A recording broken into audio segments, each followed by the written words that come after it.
Welcome to Moments with Marianne. I'm so delighted we're spending this time here today. We have a very informative show coming right up with special guest Dr. Dradam-cox. And he's here to talk with us about his new book, Cracking the Boy Code. Now, Dr. Cox is a clinical psychologist whose work includes thousands of hours interviewing children in schools across the U.S., UK, Canada, South Africa, Australia, New Zealand, and Singapore. As a highly sought-after therapist and frequent speaker on the psychology of boys, he is also the author of acclaimed books titled The Purpose Before 20, Boys of a Few Words, and No Mind Left Behind. So let's welcome to the show Dr. Dradam-cox. Thanks very much. What a pleasure it is to have you here. And my goodness, what a profound book. I think a lot of parents are going, how do I talk to my son? And your book really has a great way of just having people understand more of what's going on. Oh, I really appreciate that. And it's been a lifelong passion for me. I've spent almost 25 years of my career on this particular challenge, and I certainly know how important it is for parents, families, and schools to make contact with boys. So what inspired you to follow this life path? What's the whole inspiration behind this and the book? Well, interestingly enough, Marianne, years ago, I was an artist in New York City, and my parents had raised me to be an artist, and I had a storefront, and I noticed that the kids on the street were looking in at me doing my artwork all day long, and I decided to have them come into my studio, and I began teaching them how to paint and draw.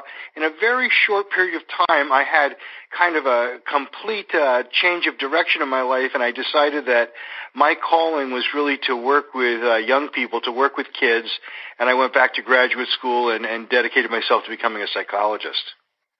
Oh, my goodness. How inspiring is that? I'm sure you picked up a lot of things because it seems like you have all these young people who are so open to you that they're coming and being creative, in a space with you. Yeah, it was just an amazing kind of experience, and obviously kids really just loved the attention, being taught to do something. And I was, there in a particular neighborhood in New York City where kids were really needing some supervision and some direction, and so they were very eager for, any kind of adult attention, and so it was just a wonderful experience, and it's ever since that time, it's been, no looking back, and I've just spent my life very happily so working with kids. Well, and at what point did you decide, I'm going to start writing this book because there's so many other people that maybe just need help in this area? Well, I have been, writing about boys and their social and emotional challenges for, a good 15 years or so. And so this has been a long-term interest for me, but I have been very fortunate in my work to travel to hundreds and hundreds of schools, giving talks about educating and raising boys, talking to both parents and teachers. And part of that work, I spent 2 years doing a global research study talking to boys around the world about how they find a sense of significance and purpose in their life. And so I wanted to write this book that is divided into two parts, which really focus on the two central themes. One is, what are the technical strategies for communicating with boys? What allows them to open up? What makes them feel comfortable? What gets them energized about talking to adults?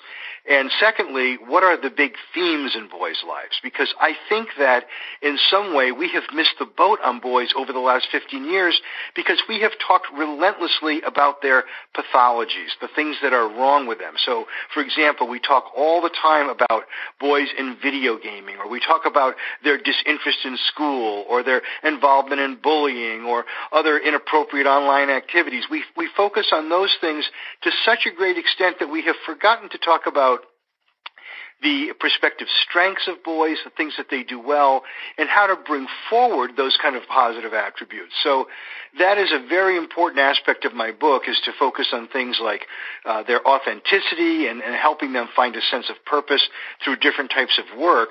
But before we can do that, we have to learn how to set the table with boys, which means bringing a very constructive and effective tone to conversation. I was so impressed with your book because there are so many examples that you give of, if young boys are acting a certain way, or maybe just not really engaging is kind of more the word I'm looking for, how to encompass them in a conversation in the correct way. Yeah, that's really the case, because, so often what boys are thinking is that, okay, they may be thinking, well, what have I done wrong now? That's often the case when if this is a serious conversation, I must have done something wrong. So we have to learn to get past kind of an interrogation style of communication where we're always kind of, pushing at, something that a mistake that might have been made, or causing boys inadvertently to feel very vulnerable. The most important thing that we adults can do in terms of helping boys to feel more comfortable in a conversation and to be more willing to open up is we minimize their feelings of vulnerability, because that is how they feel.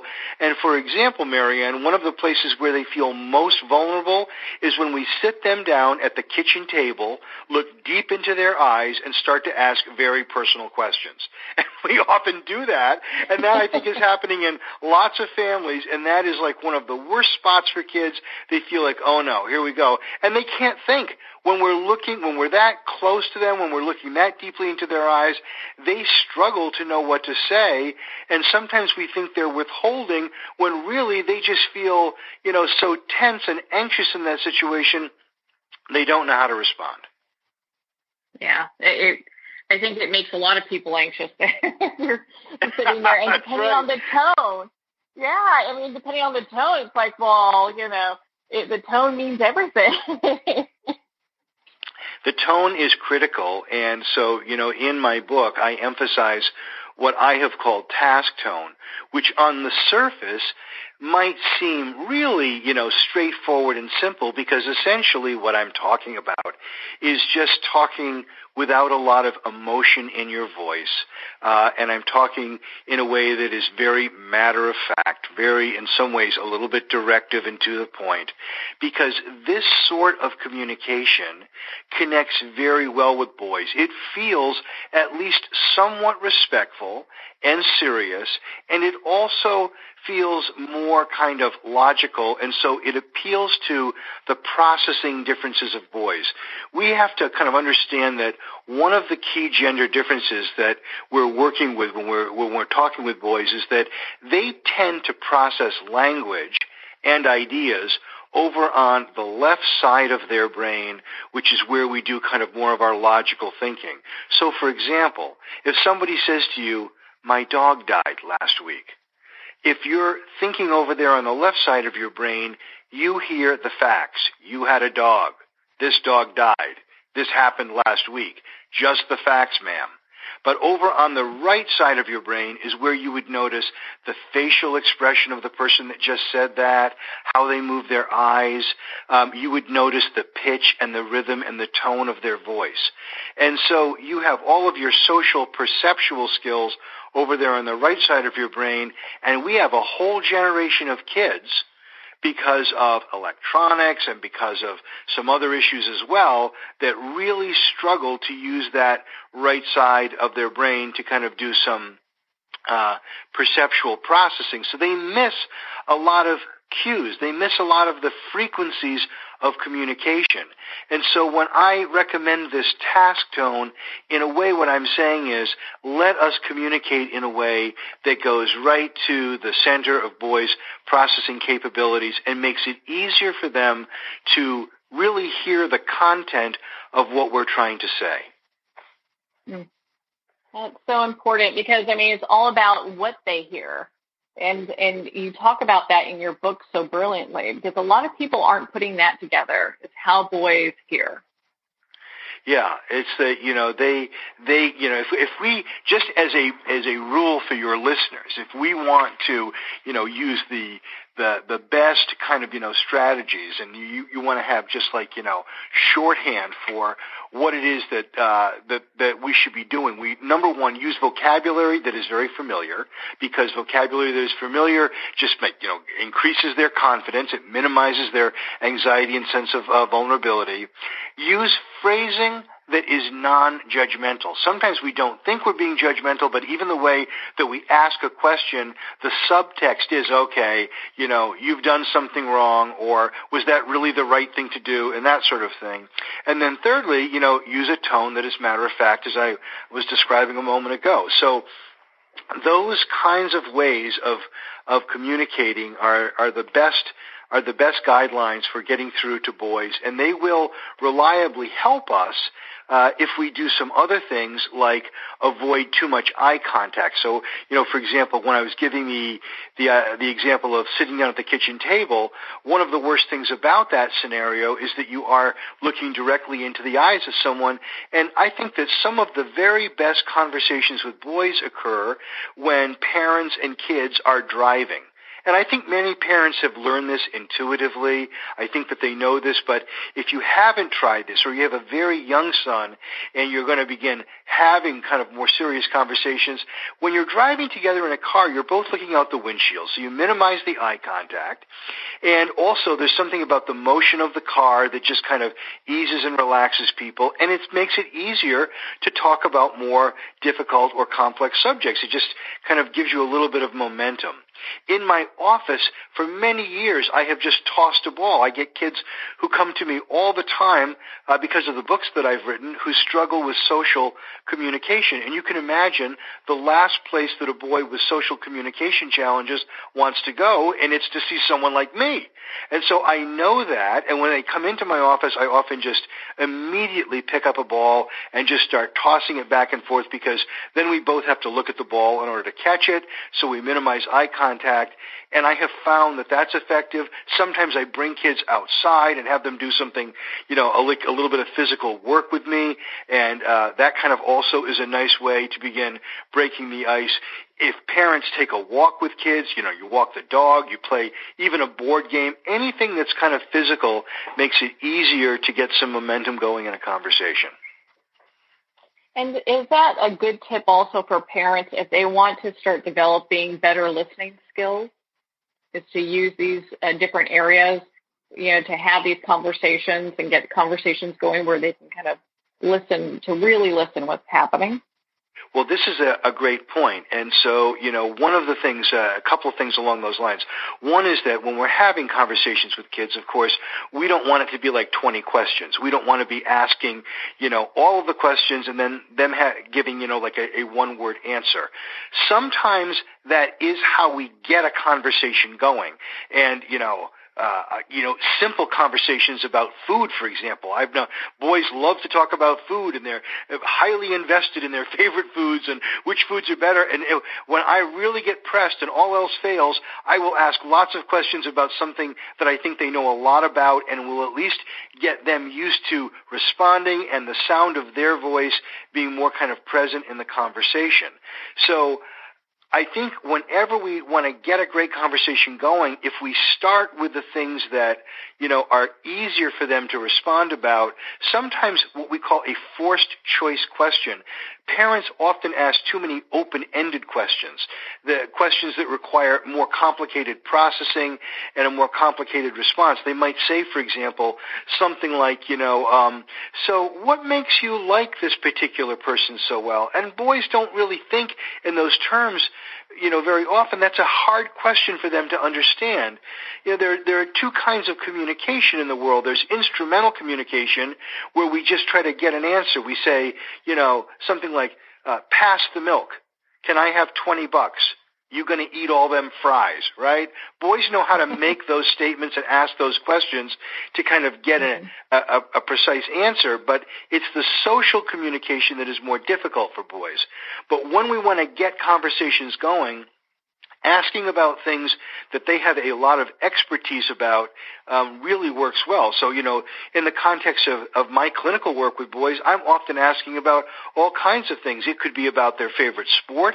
It could be about, it could be about plumbing. I get kids who know a whole lot about things like plumbing or how houses are built or how fishing is done or any particular thing. It could be about their place of faith. It could be about some person in their family or about their school or about their class. Anything that they have a lot of information about which they like to opine, so that we just get used to the sound of their voice and in part of them leading the conversation. Yeah, maybe that conversation forward. Well, and you talk a lot in your book about nonverbal communication. I'd love for you to expand on that for us and how this impacts, and works with young boys. So, most people have heard that nonverbal communication accounts for, the greatest proportion of communication between people. And of course, that's absolutely true. And sometimes we think of nonverbal communication as being, body language and facial expressions and gestures, and that's true as well. Those are all important aspects of nonverbal communication. But nonverbal communication is also what we call the prosody of speech. And these are the qualities that affect the sound of your speech.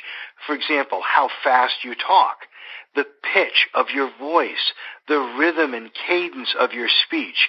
And those nonverbal cues are how people figure out what your attitude is at a particular time, what you're thinking, what the purpose of your question or statement might be. And for sure, boys are paying very close attention to those kinds of nonverbal cues. And so that's why I emphasize this concept of task tone so strongly, is that it is so important to be very sure that, your tone is putting you in the right light with respect to kids. And, when I'm talking about this, Marianne, I am not talking about being like a drill sergeant. This is not what I'm talking about. I'm not talking about having an authoritarian personality where, we're being very harsh, but I am talking about being more matter of fact, more very straightforward, just simply reducing the emotion in your voice, being slightly more directive, asking, sometimes when kids come into my office and I've gotten a call from the school that day and a child has had a very difficult day, they've had a conflict with another student, I know they're upset about it, they're feeling very self-conscious about coming to see me, and so the last thing I want to do is go out into the waiting room and say, oh my gosh, I heard something terrible happen today. That is only going to heighten their anxiety and self-consciousness. So I might go out to the waiting room and I just say, how you doing? I heard there's some things that happened in school today. It's not going to be a problem. Come on in. We're going to talk about it for about an hour. You're going to feel a lot better. And I just have to sit right down. I'll pick up a ball. I'll begin kind of tossing it. And there's something about the matter-of-factness with which that conversation begins that makes boys feel as like, okay, it's going to be okay. In the 2-year global study that I did, sitting with boys in, Africa and Asia and Europe and all over North America, talking to kids about, different kind of life situations, I learned from boys that the thing that they most fear seeing in their parents' eyes is disappointment. That is the thing that they live in fear of, that makes them feel so heartbroken, is that when my parent is disappointed in me, the only thing I can think of is, how can I make this right? What steps do I have to follow to get out of this jam? And so I have tried to communicate this idea to parents over the years, that it is so tough on them when they feel like they have, they have disappointed you.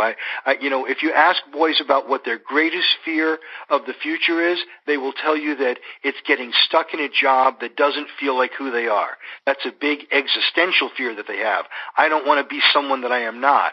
If you ask them what their greatest fear of what their greatest fear is in the present, they will tell you remarkably that I fear that I'm not a worthy son.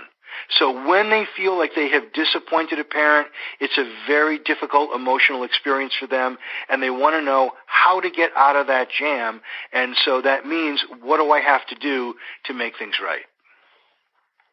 So what are, with that being the main kind of crux and that young boys are facing, what are some ways that parents can encourage them and just help guide them through, because everyone's going to have mistakes and life difficult situations do arise.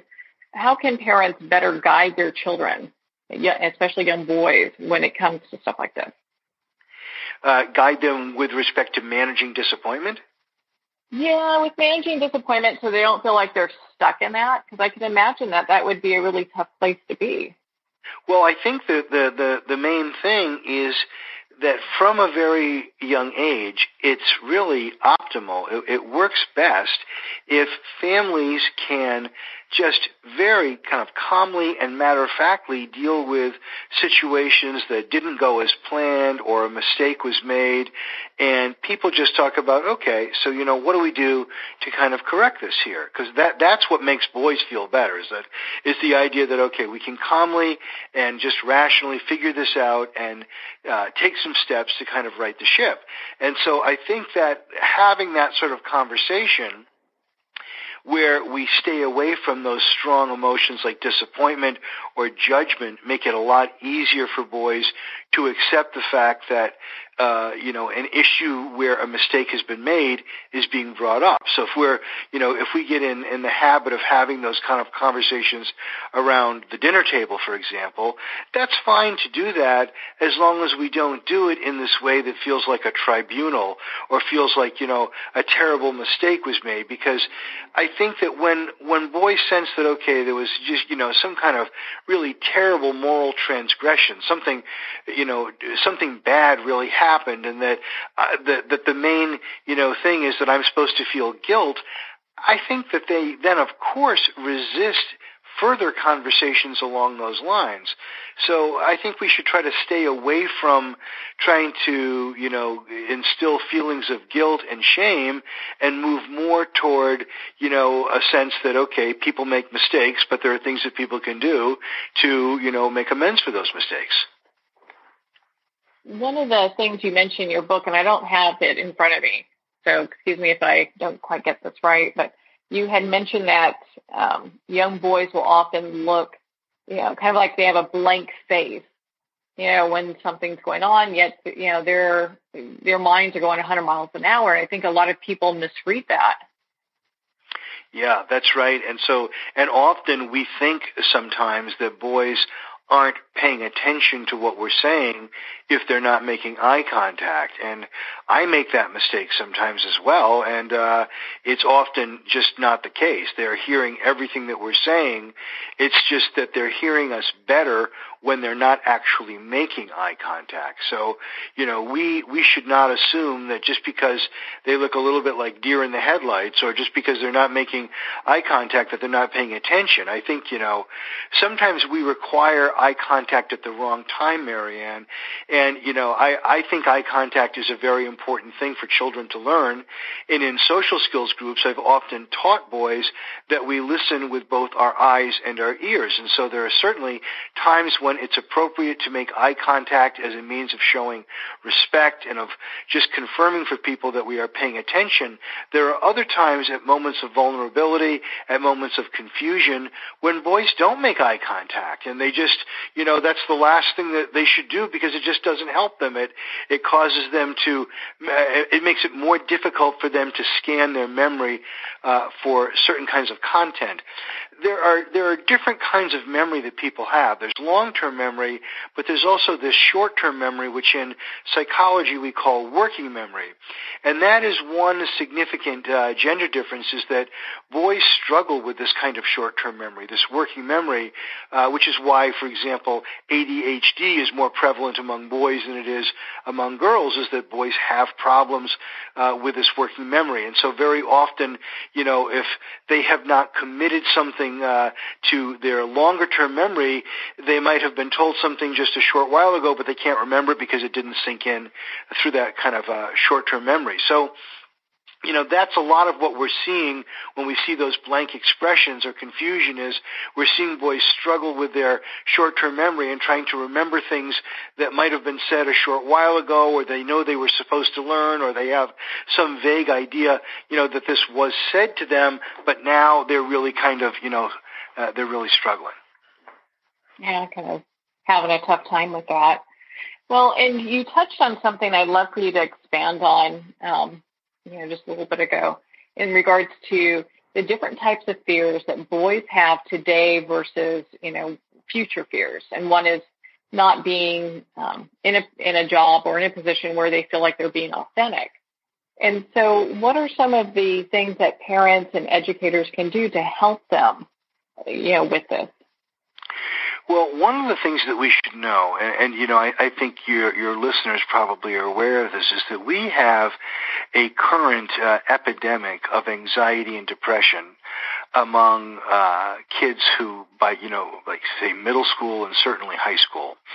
So among kids this age, we are seeing just unprecedented levels of anxiety and depression. It used to be 20 years ago in my practice, I hardly ever had kids that needed to go into the hospital because of mental health problems. Today, I suspect that I'm like most practitioners, where rarely does a week go by that a child hasn't gone into the hospital for at least an evaluation or gone into what we call a partial hospital program for intensive group therapy and so forth. And so, people have asked the question about, where is all this anxiety and depression coming from? A lot of people have speculated that it's because kids have fears about the economy and the future, which made maybe more sense back in 2008 or 2009 when things really looked difficult. But even as the economy has improved, kids still seem to have this, anxiety and depression. And I think that the missing piece in this whole discussion, particularly as it occurs here in North America, is that there is a kind of existential despair among adolescent boys that almost never gets expressed or talked about. They are struggling with a lack of purpose, with a lack of identity, with a lack of usefulness, a lack of role in their community. And in part, this is because we have so relentlessly focused on academic achievement to the exclusion of every other aspect of life. So we expect boys to sit in their chair, pay attention, work their very hardest in school, but we never link that effort and those behaviors to why they're doing that and what is the kind of reward or payoff in life and when does it come, and it just doesn't seem to emerge fast enough for many kids. Kids in our culture are physically growing up as fast as they ever did, and by the time they are 14, 15, or 16, they are physically capable of doing lots of things. And they are physically capable of making significant contributions to their community, to their family, to their school, in whatever realm. But we don't ask kids to do anything that is purposeful or useful like that till much later in life. We just focus relentlessly on academic achievement. Now, it's not that being a good student is a bad thing. Of course, this is a very important and good thing to do. But we have lost a sense of being well-rounded. We have lost some sense of perspective, and I think that kids intuitively know that. And so, this so-called chemical imbalance theory of depression that we use with adolescent kids doesn't get at the origin of the problem. And it's not that, medicines aren't very helpful, because they certainly are.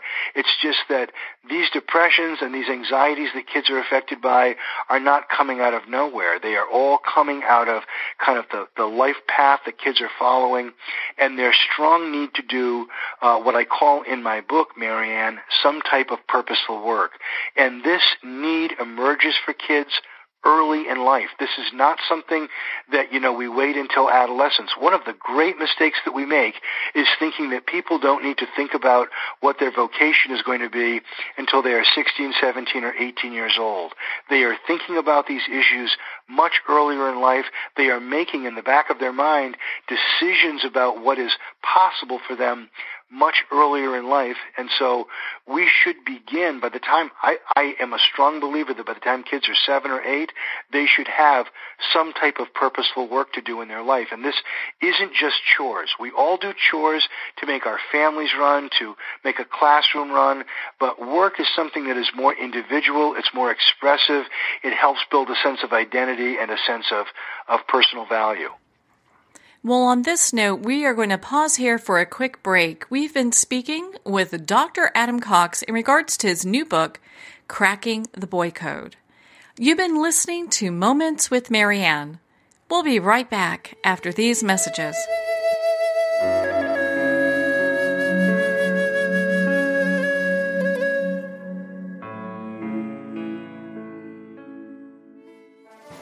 Internationally recognized and award-winning author Judy Goodman works and teaches outside the box of limited thinking. Working with people from every walk of life, her goal is to empower you to be the best you can be, no matter what the challenge is. Born with the gift of seeing beyond our normal vision, she has an extraordinary gift of working with every challenge. Teaching beyond conventional wisdom, her work is described as life-changing. Visit judygoodman.com. That's judygoodman.com.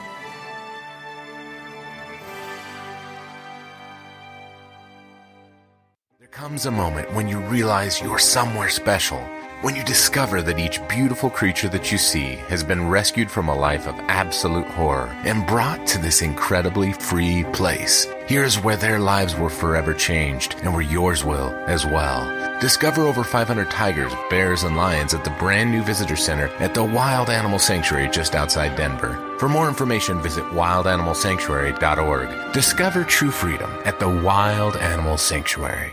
Have you ever had the sense that your thoughts might actually be doing something? Ancient secrets of manifesting have been masterfully revealed in the award-winning book Manifesting 123 by Ken Elliott. For the first time, the author's experiences and stories in this book describe exactly how your thoughts can create anything. You've been doing this all your life, but it's never been fully explained for you until now. Visit manifesting123.com for more information today. Manifesting123.com. There are nearly 2 million Americans living with amputation. Many live right here in San Antonio. Becoming an amputee can be scary, frustrating, isolating, but there's no reason to feel alone. The San Antonio Amputee Foundation is here to help support you and guide you toward resources such as home and car modifications and even prosthetic limbs. For more information or to make a donation, visit saamputee.org. We'll help you live a full, active life, one step at a time. San Antonio Amputee Foundation, healing limbs, hearts, and souls.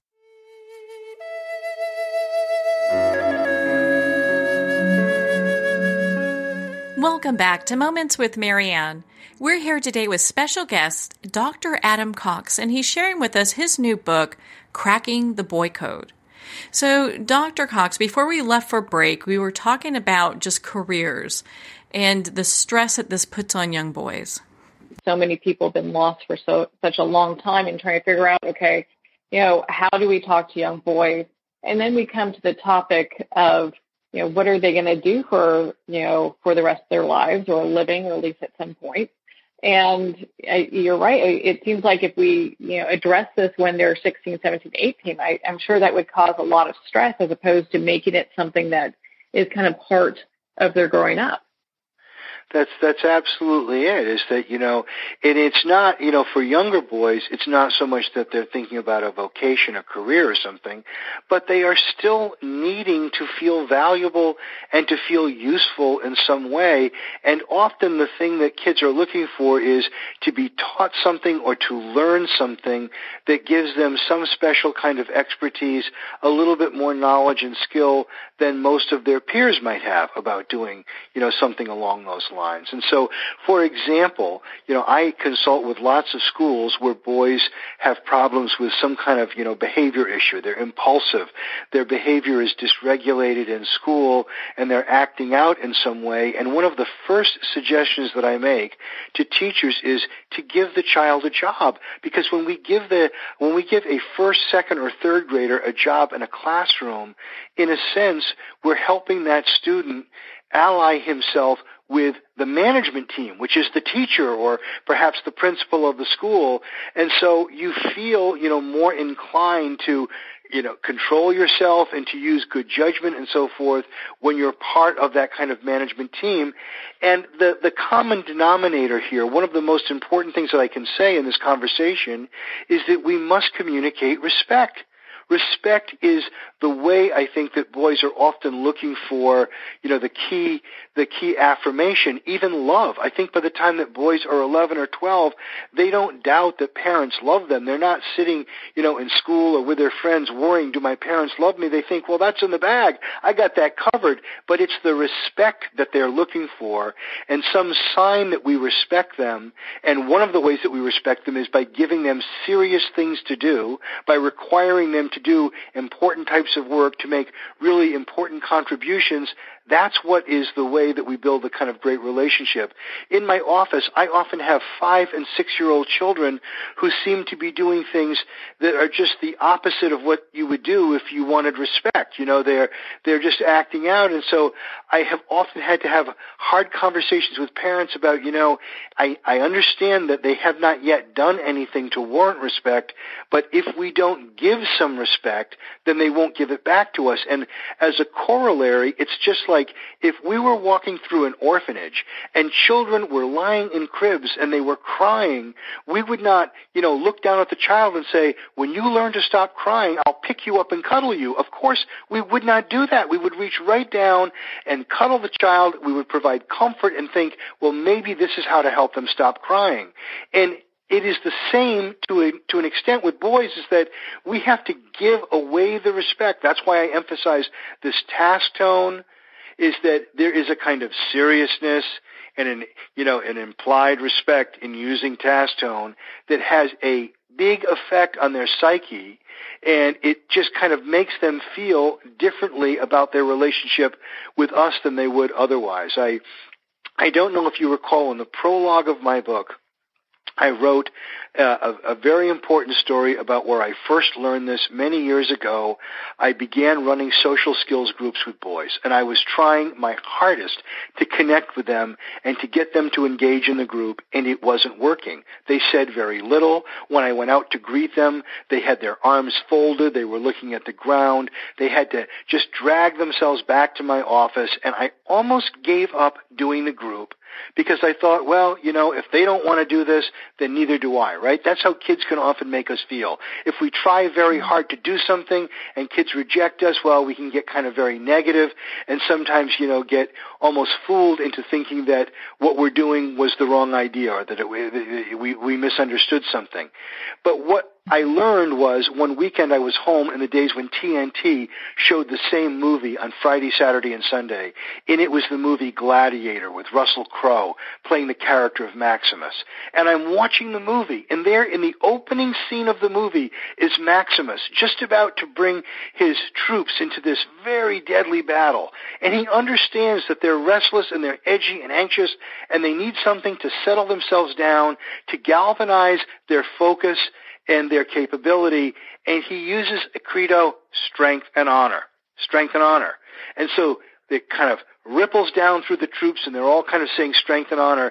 And the moment I heard it, it clicked for me that that's what I needed too, is that I wasn't kind of focusing the boys in my group in the way that they needed to be focused around our task, and so they had all these misperceptions about what it is that we were doing. So I went out the very next week, and I extended a fist to the boys in the group, and I had them kind of push their fist against mine, and they said strength and honor, and I said strength and honor, and then we marched back, and everybody was in a different level of emotional energy. I began passing out a shark's tooth amulet to symbolize the boy who had expressed the greatest social courage, and we almost, we interlocked arms, kind of sang some songs together. We did lots of things to kind of reinforce our strength as a group. And I found that by doing this, I was making boys feel about themselves the way that they wanted to feel. And so, of course, they brought much more energy and participation to the group. And that is the secret that parents and teachers everywhere can use, is that when we connect boys with their ideal selves, with how they want to feel about themselves, then they are much more full-bodied participant in whatever it is we're doing.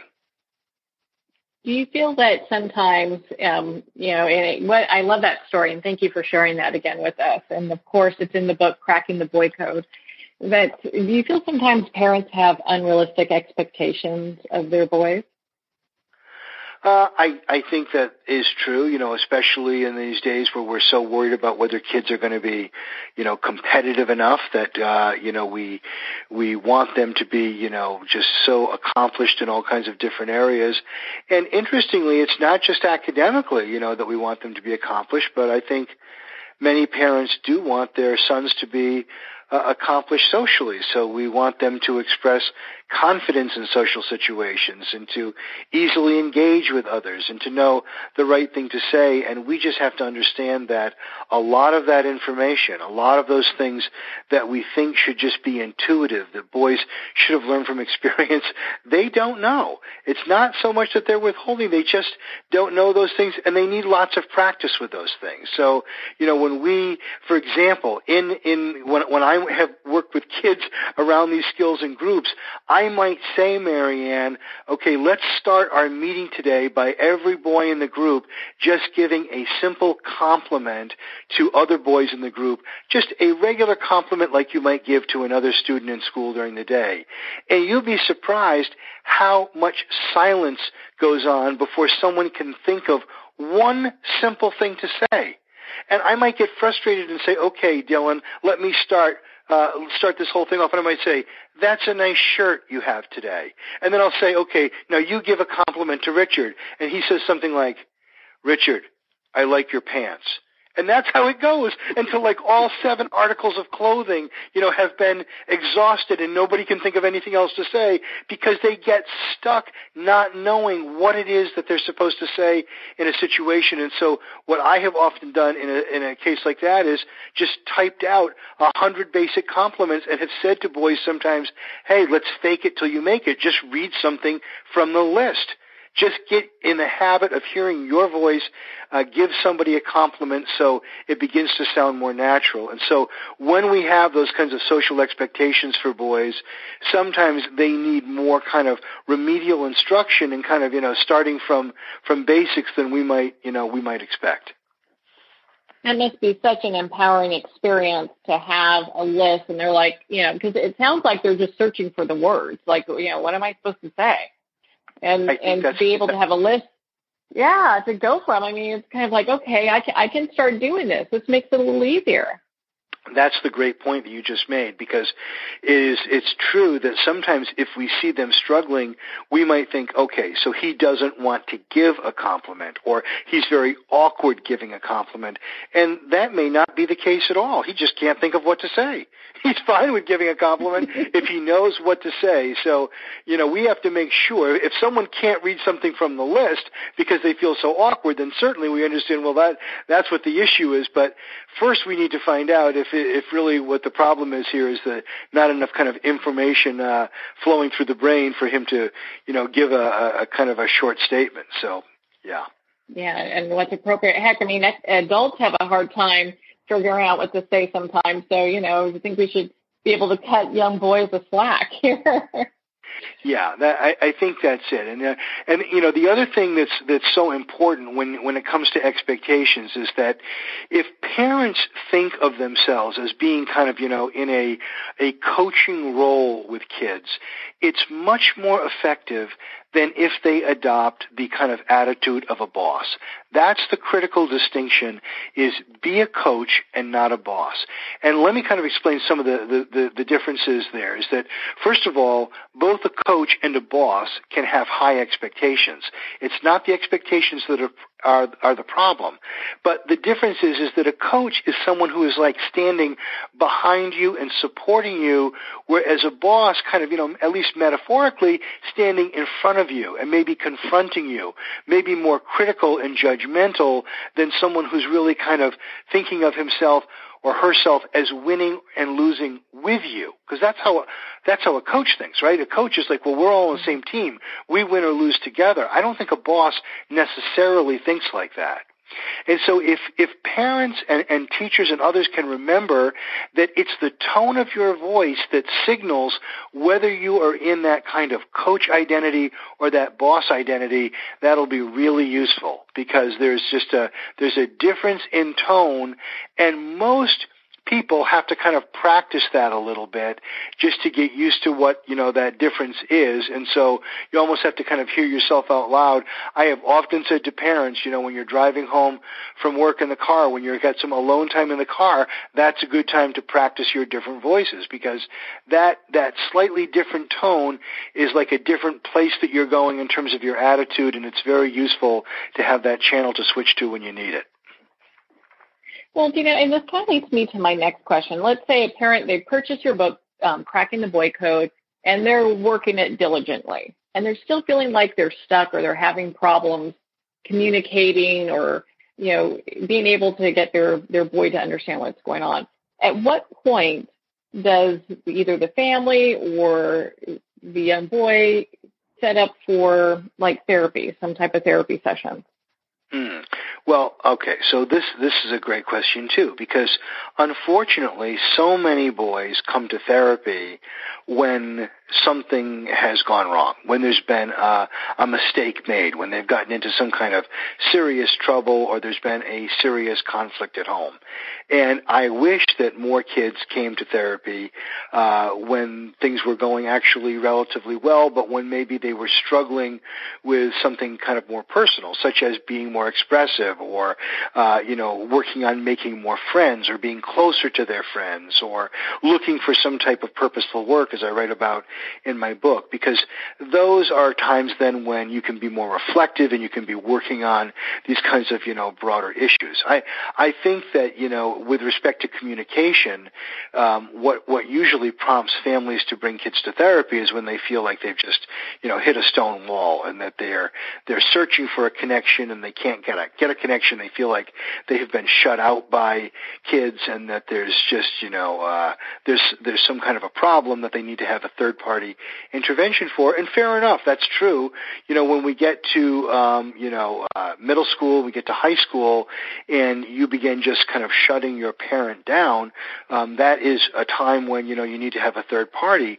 For younger boys, it's often because they are struggling to regulate themselves. In the world of mental health, we have all these different kinds of disorders, but the main disorder that affects young kids are some type of a disorder of self-regulation, where kids are impulsive, or they're unable to control their emotions. They tend to be very reactive, or something like that is going on. So, and I would say also, and this, is something that concerns me, is that in the age of electronics, Marianne, we have all kinds of conflicts that are going on in families that are way beyond anything that people in my field would have imagined 20 years ago.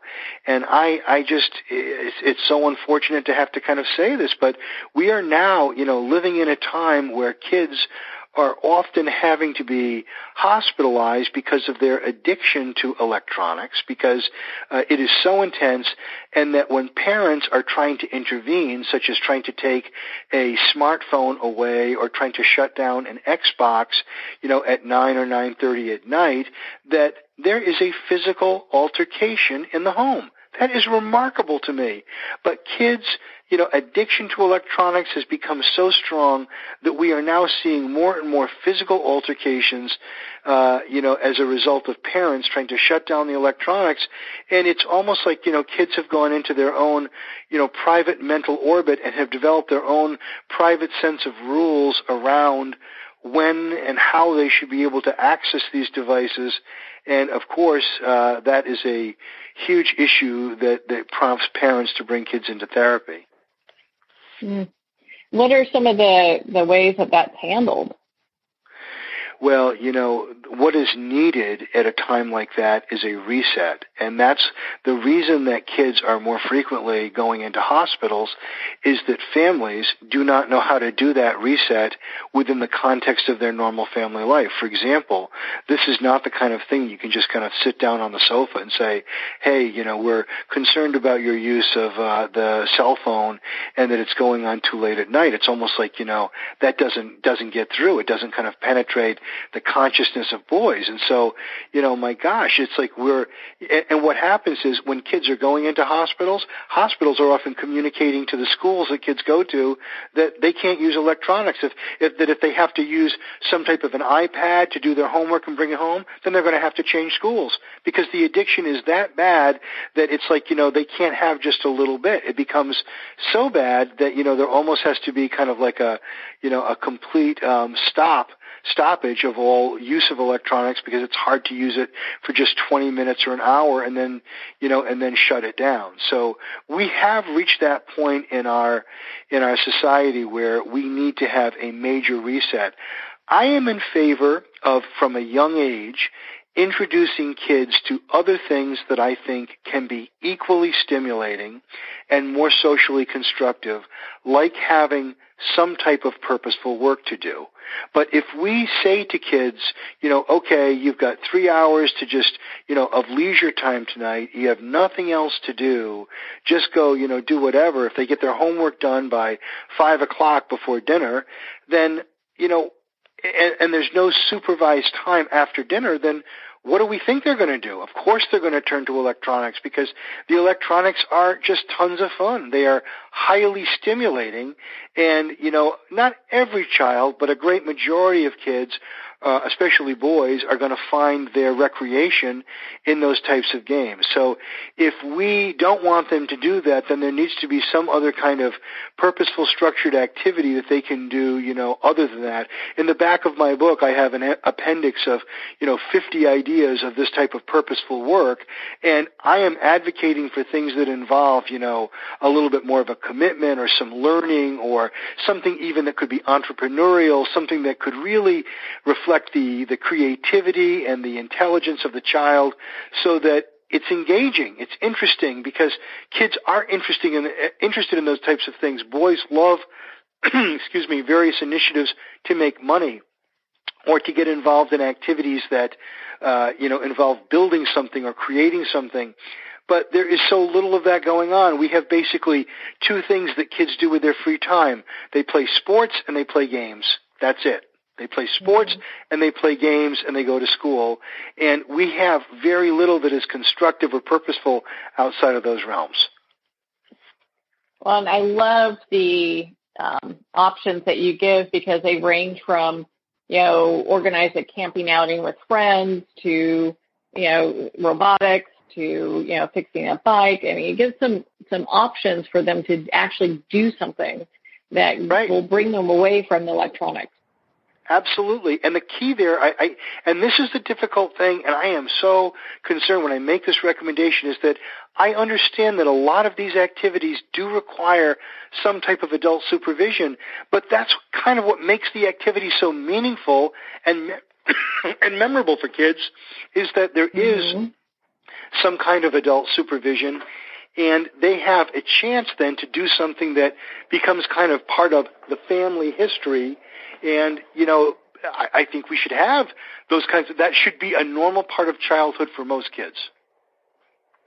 Yeah, well, and, I know most parents are busy, but, I mean, a lot of times when people choose to have children or have children, it's because they are wanting to, have a young person that they can help grow in the world. And so this is just part of that. I love that phrase, to grow in the world, because I have often used the term of bringing children into the world, and by that I don't mean having children, but I mean including them in the broader world of activities that are interesting, and important and ways of being useful.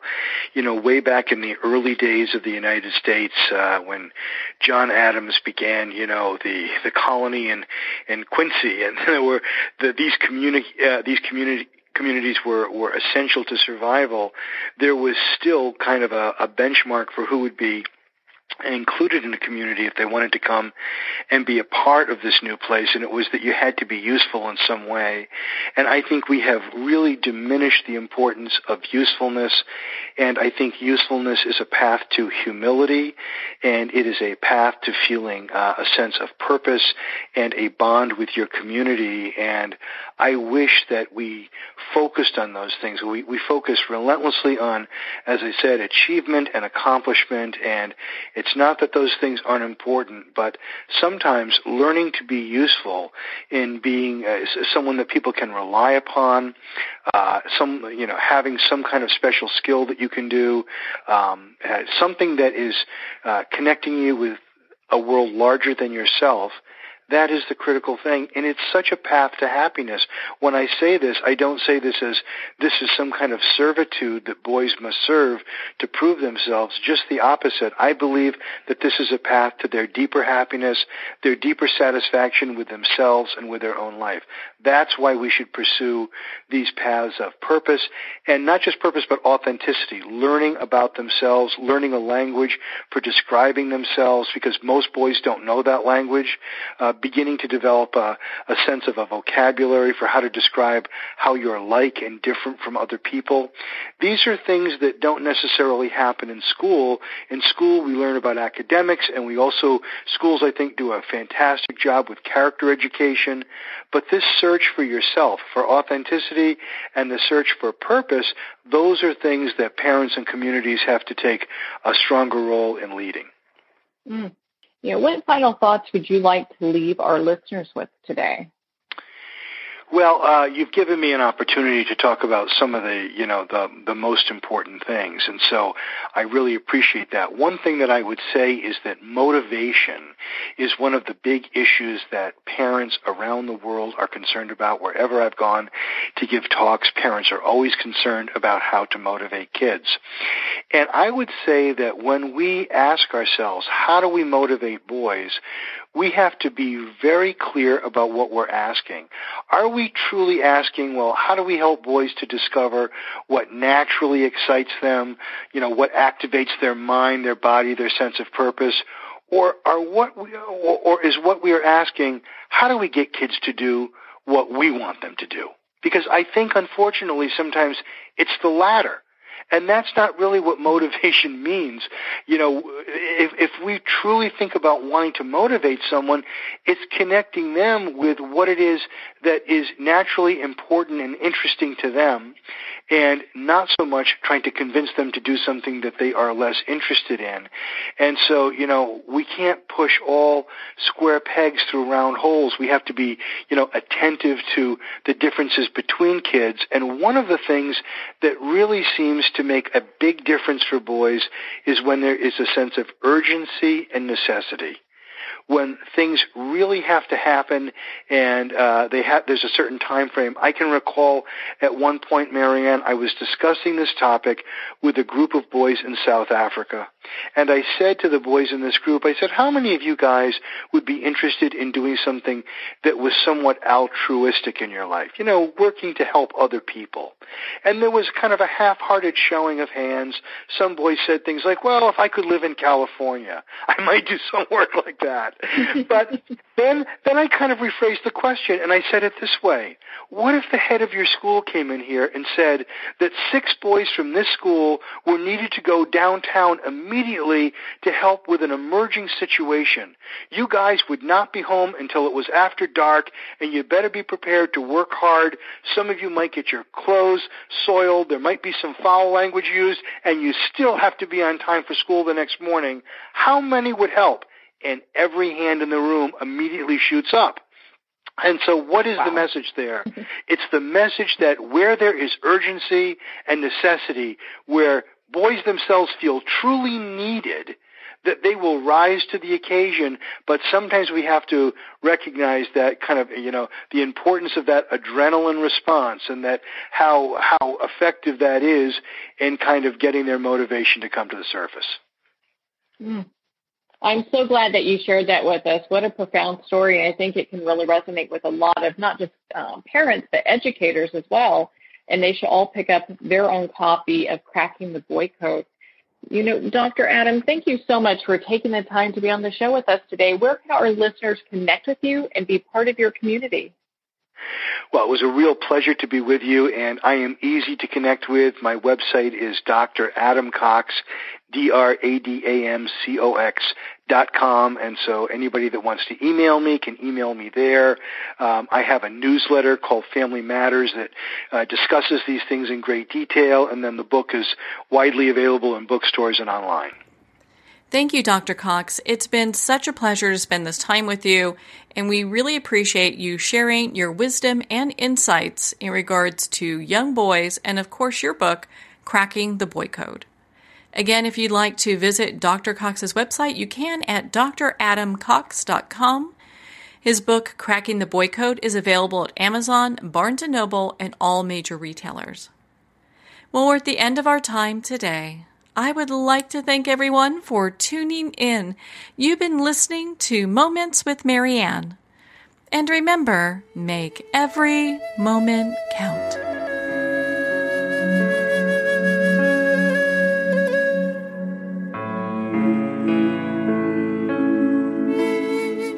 In a single moment, your life can change. Moments with Marianne is a transformative hour that covers an endless array of topics with the best of the best. Her guests are leaders in their fields, ranging from inspirational authors, top industry leaders, and business and spiritual entrepreneurs. Each guest is gifted and a true visionary. A recognized leader in her own work, and while teaching others to develop, refocus, and grow, Marianne will bring the best guest and sometimes a special surprise. Don't miss this. You never know just which moment will change your life forever. Moments with Marianne airs every Thursday, Friday, and Sunday at 8 p.m. Eastern, 6 p.m. Mountain Time. Make sure to tune in and visit momentswithmarianne.com for more information.